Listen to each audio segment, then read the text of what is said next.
বহির্বিশ্বের কাছে নিজেদের শক্তিমাত্রা তুলে ধরার জন্য পরাশক্তি দেশগুলোর মাঝে সামরিক দিক থেকে নিজেদের গুছিয়ে নেওয়ার প্রবণতা দেখা যায়। আর এই ধারাবাহিকতায় সমুদ্রের তলদেশেও নিজেদের দেশের সার্বভৌমত্ব রক্ষায় ব্যবহার করা হয় সাবমেরিন। প্রথম বিশ্বযুদ্ধের সময় সাবমেরিনের ব্যবহার বহুলভাবে লক্ষ্য করা যায়। বিগত কয়েক বছর ধরে এর আধুনিকায়ন লক্ষণীয়। এরই মধ্যে নিউক্লিয়ার শক্তি সমৃদ্ধ সাবমেরিন নতুন মাত্রা যোগ করেছে। খুব গোপনে শত্রুর রাডারকে ফাঁকি দিয়ে অনেক দূর থেকে শত্রুপক্ষের ঘাঁটিতে আঘাত হানতে সক্ষম বর্তমান সাবমেরিনগুলো। সমুদ্রের তলদেশে রাজত্ব করা এরকম সেরা 10টি সাবমেরিন নিয়ে আজকের এই ভিডিওটি সাজানো হয়েছে।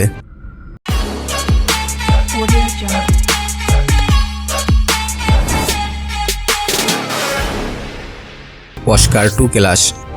তালিকার 10 নম্বরে আছে পৃথিবীর অন্যতম পরাশক্তি Russian submarine Oscar 2 class.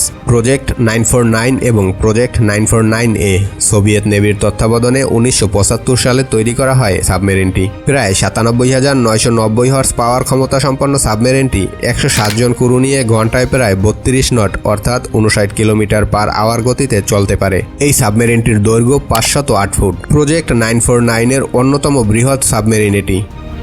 Ohio class. পৃথিবীর অন্যতম পরাশক্তি যুক্তরাষ্ট্র যে সামরিক দিক থেকে কতটা শক্তিধর তার একটি ধারণা পাওয়া যায় সমুদ্রের তলদেশে দাপিয়ে বেড়ানো তাদের সাবমেরিনগুলো। ওহিও ক্লাস আছে নিউক্লিয়ার পাওয়ার সম্পন্ন ক্ষেপণাস্ত্র সমৃদ্ধ যুক্তরাষ্ট্র নৌবাহিনীর একটি শক্তিশালী সাবমেরিন।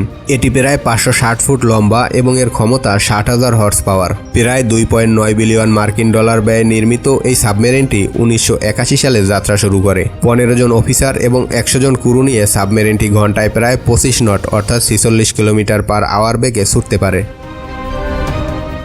শরয়ু ক্লাস। এটি জাপানের অন্যতম অ্যাটাক সাবমেরিন। 2009 সালে এটি যাত্রা শুরু করে। 32,000 হর্স পাওয়ার ক্ষমতা সম্পন্ন এই সাবমেরিনটি তৈরি করতে ব্যয় হয়েছিল প্রায় 0.6 বিলিয়ন ডলার। 9 জন অফিসার এবং 56 জন ক্রু ধারণ ক্ষমতা সম্পন্ন এই সাবমেরিনের দৈর্ঘ্য 275 ফুট। সাবমেরিনটি ঘন্টায় প্রায় 337 কিলোমিটার বেগে ছুটতে পারে। Akula class Russia. 1984 সালে প্রায় 3 বিলিয়ন মার্কিন ডলার ব্যয়ে নির্মিত সাবমেরিনটি যাত্রা শুরু করে। 43,000 হর্স পাওয়ার ক্ষমতা সম্পন্ন 362 ফুটের এই সাবমেরিনটি 63 জন ক্রু নিয়ে ঘন্টায় প্রায় 65 কিলোমিটার বেগে ছুটতে পারে। সাবমেরিনটি 4 এপ্রিল 2012 সালে ভারতীয় নৌবাহিনীর কাছে হস্তান্তর করা হয় এবং এর নাম রাখা হয় INS চক্র। Loss Angel class. শতাব্দীতে ঘটে যাওয়া পরপর দুটি বিশ্বযুদ্ধ এবং ইউরোপীয় অর্থনৈতিক মন্দা ও প্রযুক্তির উৎকর্ষতায় আমেরিকা হয়ে উঠেছে এক অন্যতম পরাশক্তি। সামরিক সক্ষমতাকে তারা নিয়ে গেছে অভাবনীয় এক পর্যায়ে। 16 জন অফিসার এবং 127 জন ক্রু নিয়ে সমুদ্রের তলদেশে রাজত্ব করে বেড়ায় এই সাবমেরিনটি। 35,000 হর্স পাওয়ার ক্ষমতা সম্পন্ন সাবমেরিনটি ঘন্টায় প্রায় 62 কিলোমিটার বেগে ছুটতে পারে। লম্বায় 362 ফুট সাবমেরিনটি নির্মাণে ব্যয় হয়েছিল প্রায় 1.5 বিলিয়ন মার্কিন ডলার। নিউক্লিয়ার পাওয়ার সম্পন্ন এই অ্যাটাক সাবমেরিনটি 688 ক্লাস সাবমেরিন নামেও পরিচিত। Sierra 2 class Russia. প্রজেক্ট 945 এর তত্ত্বাবধানে এই সাবমেরিনটি তৈরি করা হয়। 1984 সালে যাত্রা শুরু করে এই নিউক্লিয়ার অ্যাটাক সাবমেরিন। 25টি টর্পেডো বহন ও সূক্ষ্মভাবে মাইন স্থাপন করতে সক্ষম এটি।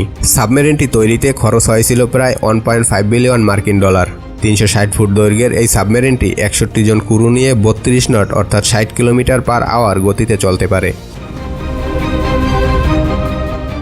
গ্লানি ক্লাস রাশিয়া।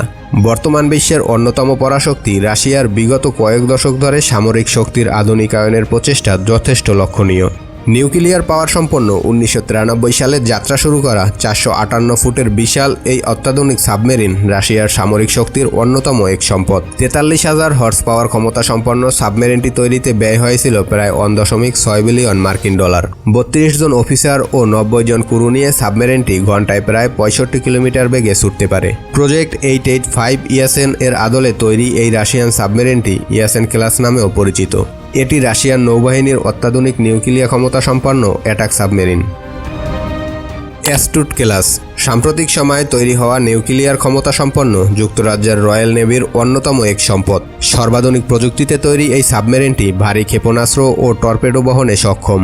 600 কিলোওয়াটের ডিজেল ইঞ্জিন দ্বারা এটি পরিচালিত। প্রায় 318 ফুট লম্বা এই সাবমেরিনটি তৈরিতে খরচ হয়েছিল প্রায় 2 বিলিয়ন মার্কিন ডলার। 12 জন অফিসার ও 110 জন ক্রু নিয়ে সাবমেরিনটি ঘন্টায় প্রায় 56 কিলোমিটার গতিবেগে ছুটতে পারে। শত্রুপক্ষের রাডারকে ফাঁকি দিয়ে সমুদ্রের তলদেশে প্রায় 390 মিটার গভীরতা দিয়ে চলতে পারে এটি। ভার্জিনিয়া ক্লাস, যুক্তরাষ্ট্র। এটি SSN 774 ক্লাস নামেও পরিচিত। নিউক্লিয়ার ক্ষমতাসম্পন্ন ক্ষেপণাস্ত্র হামলায় সক্ষম এই সাবমেরিনটি 2004 সালে যাত্রা শুরু করে। সমুদ্রের প্রায় 800 ফুট গভীরে ঘন্টায় প্রায় 46 কিলোমিটার বেগে চলতে পারে এটি মার্কিন নৌবাহিনীর সর্বাধুনিক প্রযুক্তিতে তৈরি। 40,000 হর্স পাওয়ার ক্ষমতা সম্পন্ন এই সাবমেরিনটি তৈরিতে খরচ হয়েছিল প্রায় 3.2 বিলিয়ন মার্কিন ডলার। লম্বায় 377 ফুট এই সাবমেরিনটিতে 15 জন অফিসার সহ 117 জন ক্রু অবস্থান করতে পারেন। সি উলফ ক্লাস, যুক্তরাষ্ট্র। এই তালিকার শীর্ষে অবস্থান করছে বর্তমান সময়ে সর্বোচ্চ ক্ষমতা সম্পন্ন সাবমেরিন যুক্তরাষ্ট্রের সি উলফ ক্লাস। 1997 সালে এই নিউক্লিয়ার অ্যাটাক সাবমেরিনটি যাত্রা শুরু করে। লস অ্যাঞ্জেলস ক্লাসের আদলে তৈরি করা হয়েছিল সাবমেরিনটি। এটি তৈরিতে খরচ হয় প্রায় 5 বিলিয়ন মার্কিন ডলার। এর দৈর্ঘ্য প্রায় 353 ফুট। 45,000 হর্স পাওয়ার ক্ষমতা সম্পন্ন এই সাবমেরিনটি 14 জন অফিসার ও 126 জন ক্রু নিয়ে ঘন্টায় প্রায় 65 কিলোমিটার গতিবেগে চলতে পারে।